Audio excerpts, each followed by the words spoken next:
साबिक chief minister YS Rajasekhar Reddy की दुख्तर और YSR तेलंगाना पार्टी की सदर YS शर्मिला ने जुमेरात को दबीलपुरे में वाक़े अलावे बीबी में हाजिरी दी और तारीखी बीबी कलम को अपनी नज़र पेश की।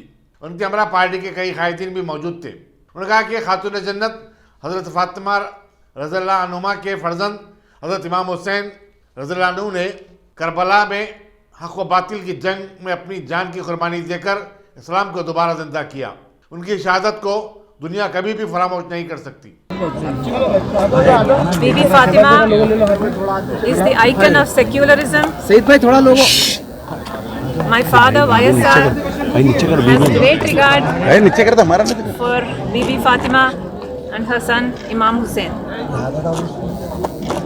जिस तरह से इमाम हुसैन हक के लिए आवाज़ उठाते थे, हम भी तेलंगाना की आवाम के लिए आवाज़ उठाएंगे। हमें आपकी दुआ की ज़रूरत है। Thank you for inviting us. It's a pleasure to be here today.